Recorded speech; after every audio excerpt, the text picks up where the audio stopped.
Hello, lovely people who cannot sit at home. Thank you so much for joining me. This is going to be a really fun walkthrough of the largest zoo in Canada, which is Toronto Zoo. And here are some of the fun highlights that we saw. So let me tell you the reason why I actually enjoy going to Toronto Zoo in general anytime, but I especially like going in the winter. First of all, it is far less people. By the way, they have Tim Hortons right now, so we got the coffees and off we went to explore. And to go back to my point about going in the winter, it's far less people. The price of the admission is $24, where in the summer is over $30.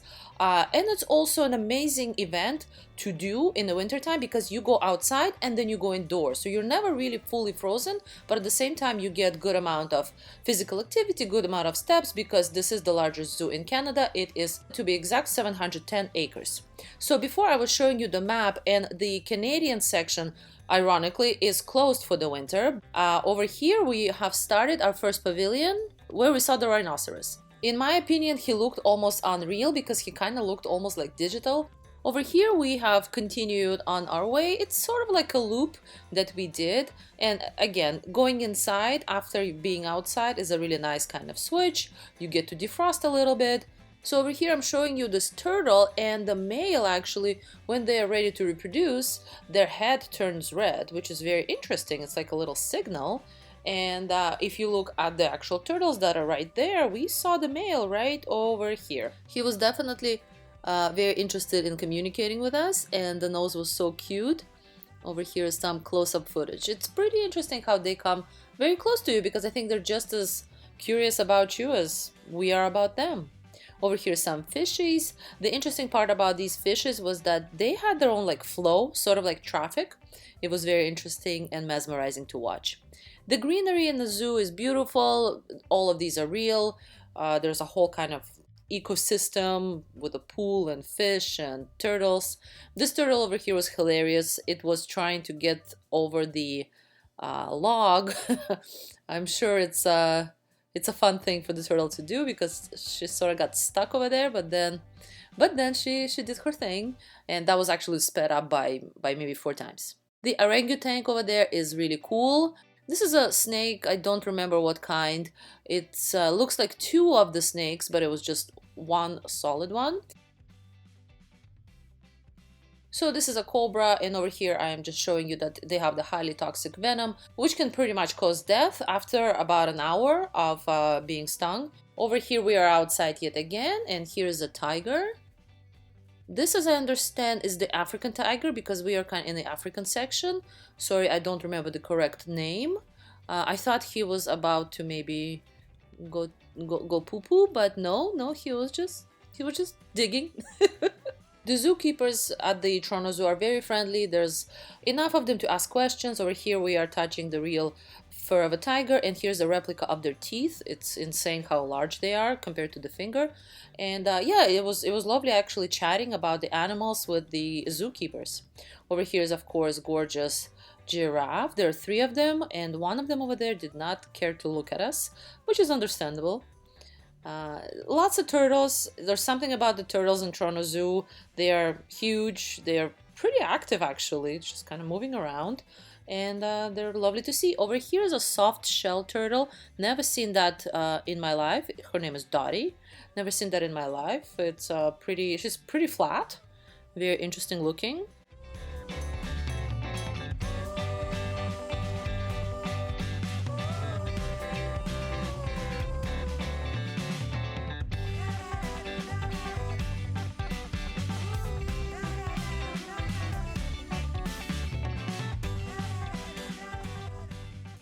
Here's a chameleon, also pretty slow. This was again sped up footage, but it was interesting to see how they kind of move around.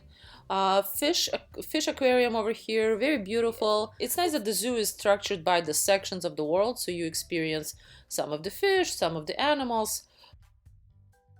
Over here we are in the, I want to say chimpanzee, I might be wrong. Very animated. Definitely they were interested in us because he came over and even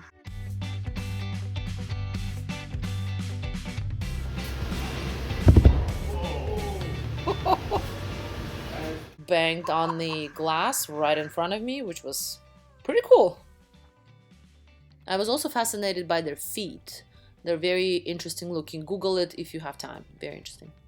These things with the money, somehow we ended up doing them each time. I don't know, it's just fun to watch the money go in. Over here is a replica of giraffe's skull. It's not real, and it's interesting that the horns on the giraffe are actually part of the skull. That's not something I knew.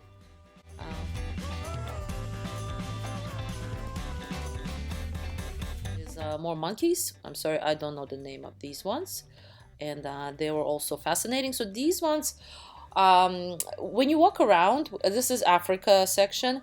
When you walk around this outside, there's a lot of stuff, a lot of animals that are not in there. For example, like giraffes were indoors, so their spot is empty. These monkeys were actually there. There was maybe 10 of them, and they were pretty lively, kind of walking around. So I guess their fur permits them to be outdoors in the Canadian winter. But just heads up, in the winter it's a bit less animals outdoors versus, of course, in the summer.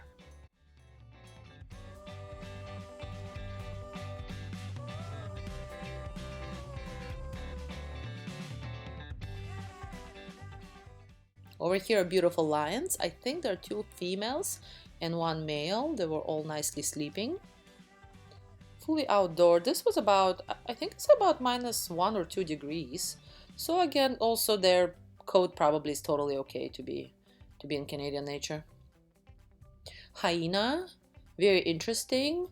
I was surprised to see that she was really big. I thought that they are smaller animals. This was a fairly large hyena. Penguins were adorable.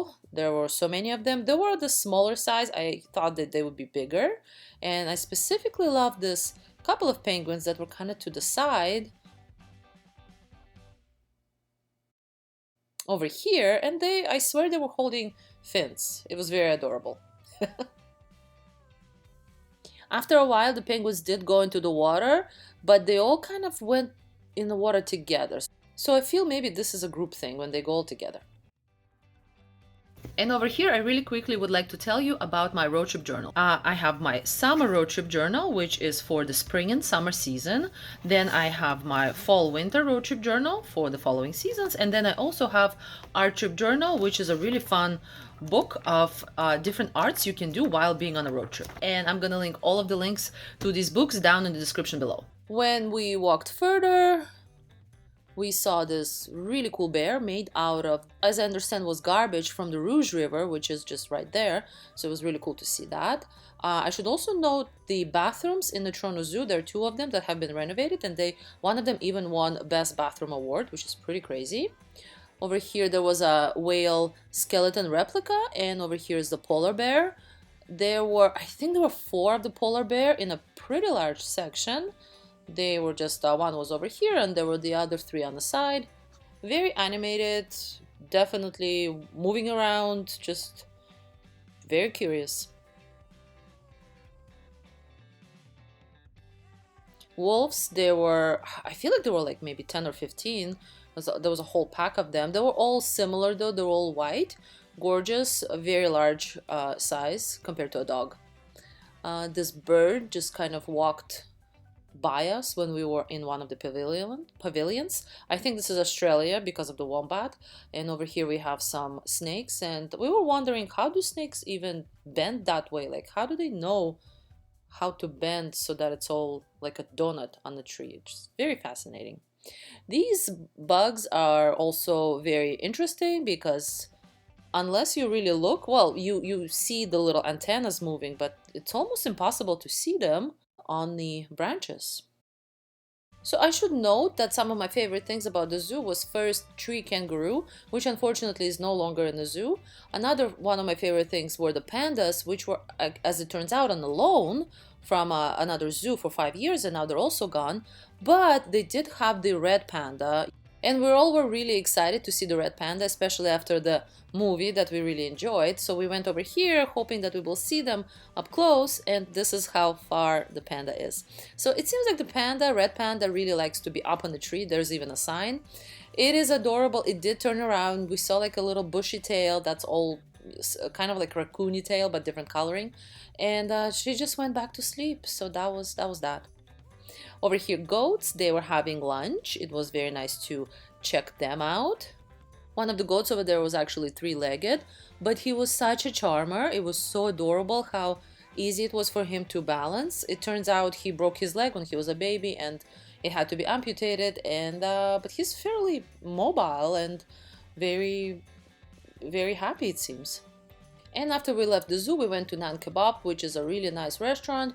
I believe it's Afghani food, really kind of serve yourself, but at the same time, really good quality food. So highly recommend it. It's about 10 minutes from the zoo. And that concludes my video about the Toronto Zoo, which in my opinion is an amazing destination any time of the year, but especially in the winter time. So I hope you enjoyed this, and please subscribe, like, and share if you enjoy my videos. Thank you. Bye.